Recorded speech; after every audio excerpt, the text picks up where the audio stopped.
అందరికీ నమస్కారం. ఇవాళ మనం సనాతన ధర్మం అంటే ఏంటో తెలుసుకుందాం. సనాతన ధర్మం అనేది ఒక అద్భుతమైన జీవన విధానం మరియు భారతీయ సంస్కృతికి సంబంధించిన అతి ప్రాచీనమైన ఆధ్యాత్మిక దార్శనికత. ఇది హిందూ ధర్మం అనే పేరుతో కూడా పిలుస్తుంటారు. సనాతన అంటే శాశ్వతమైనది, నిత్యమైనది అని అర్థం. ధర్మం అంటే ధర్మం, కర్తవ్యాలు, ఆచరణలు, జీవన విధానం అని ఉన్నాయి. మొదటగా మనం సనాతన ధర్మంలో ఉన్న ప్రధానమైన సిద్ధాంతాలు ఏంటో తెలుసుకుందాం. మొదటిగా కర్మ మరియు పునర్జన్మ. సనాతన ధర్మంలో కర్మ అనేది సిద్ధాంతం అనేది చాలా ముఖ్యం. దీని ప్రకారం మనం చేసిన మంచి లేదా చెడు పనులు మన భవిష్యత్తులో ప్రభావం చూపిస్తాయి.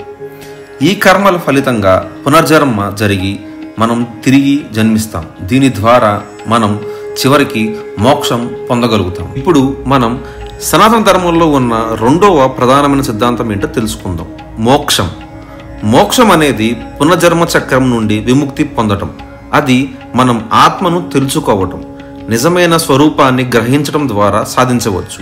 ఇది మన చింతనలో, చర్యలలో, ఆధ్యాత్మిక సాధనలో సాధ్యమవుతుంది. మూడవది వచ్చేసరికి ధర్మం. ధర్మం అనేది సనాతన ధర్మం యొక్క ప్రధాన ప్రిన్సిపల్. ఇది సత్యాన్ని, నిజమైన కర్తవ్యాన్ని, న్యాయాన్ని, సరైన మార్గాన్ని సూచిస్తుంది. ప్రతి వ్యక్తి తన జీవితంలో తన బాధ్యతలు, విధులు, కర్తవ్యాలను పాటించాలి. సనాతన ధర్మంలో దేవుళ్ళు అనేక మంది ఉన్నారు. ప్రతి ఒక్కరిని వివిధ రీతిలో పూజించే విధానం ఉంటుంది. ముఖ్యమైన దేవుళ్ళు బ్రహ్మ. బ్రహ్మ అంటే సృష్టికర్త. విష్ణు అంటే పరిరక్షకుడు. శివ అంటే సంహరకుడు. దేవి అంటే శక్తి లేదా శక్తి రూపం. ఉదాహరణకు దుర్గాదేవి, లక్ష్మీదేవి, సరస్వతీదేవి. సనాతన ధర్మం అనేది భక్తి మార్గానికి కూడా చాలా ముఖ్యంగా భావిస్తుంది. భక్తి యోగం అనేది ఒక వ్యక్తి దేవుని పట్ల గాఢమైన ప్రేమ మరియు భక్తిని అభివృద్ధి చేసేందుకు ప్రేరణగా ఉంటుంది. సనాతన ధర్మంలో అనేక పవిత్ర గ్రంథాలు ఉన్నాయి. వీటిల్లో జీవన విధానం, దార్శనికత మరియు ఆధ్యాత్మికతను వివరిస్తాయి. వేదాలు. ఈ గ్రంథాలు సనాతన ధర్మం యొక్క ప్రాథమిక మూలాధారం. ఇవి చాలా పాతవి మరియు ప్రపంచంలో అత్యంత పురాతనమైన గ్రంథాలుగా పరిగణించబడినాయి. సనాతన ధర్మంలో మరో ముఖ్యమైన గ్రంథం వచ్చేసి భగవద్గీత. ఇది 700 శ్లోకాలతో కూడిన ఒక ఆధ్యాత్మిక గ్రంథం. ఇందులో శ్రీకృష్ణుడు అర్జునుడికి యొక్క ధర్మం, కర్మ, భక్తి, యోగం గురించి ఉపదేశం ఇస్తాడు. మరొకటి రామాయణం మరియు మహాభారతం. వీటిల్లో మన జీవన విలువలు, సిద్ధాంతాలు, నైతికత గురించి చాలా ముఖ్యమైన పాఠ్యాంశాలు ఉన్నాయి. సనాతన ధర్మంలో మన జీవితంలో సాధించవలసిన 4 ప్రధాన లక్ష్యాలు. 1 ధర్మం, మరొకటి అర్థం, 3వది మోక్షం, 4వది కామం. ధర్మం అంటే న్యాయమైన జీవితం, మన బాధ్యతలను తీర్చడం. మరొకటి అర్థం అంటే సంపద పొందటం, ఆర్థిక స్థిరత్వం సాధించటం, కానీ అది ధర్మం ద్వారా. 3వది మోక్షం అంటే పునర్జన్మకు నిర్వృత్తి, పరమాత్మతో ఐక్యత సాధించటం. 4వది కామం అంటే మనుషుల ప్రాణాలు, ఆనందాలను ఆస్వాదించటం.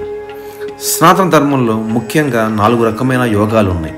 వీటిని మన జీవన విధానం అనుసరించేటప్పుడు ప్రవర్తనలో, ఆధ్యాత్మిక సాధనలో అనుసరించవచ్చు. మొదటగా వచ్చేసి కర్మయోగ. ఈ మార్గం ద్వారా మనం స్వార్థం లేకుండా ఇతరులకు సేవ చేస్తూ నిస్వార్థమైన చర్యలు చేస్తాము. మరొకటి భక్తి యోగ. ఈ మార్గం ద్వారా మనం దేవుని పట్ల పరిపూర్ణత, భక్తితో, ప్రేమతో నడిపించే జీవితం గడుపుతాము. 3వది జ్ఞానయోగ.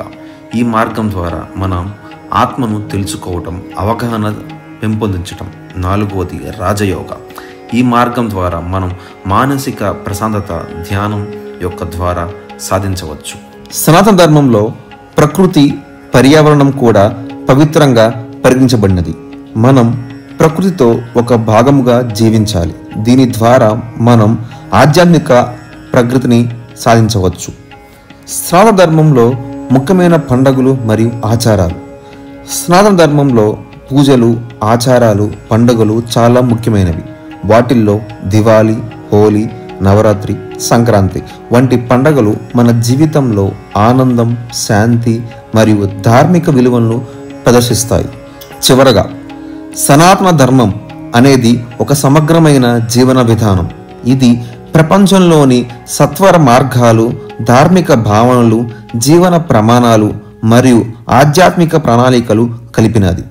ఈ ధర్మం ప్రకారం మనం పరమాత్మను అంగీకరించడానికి, స్వయం కోసం నిజమైన మార్గాలను అనుసరించటానికి ఒక మార్గాన్ని అందిస్తుంది.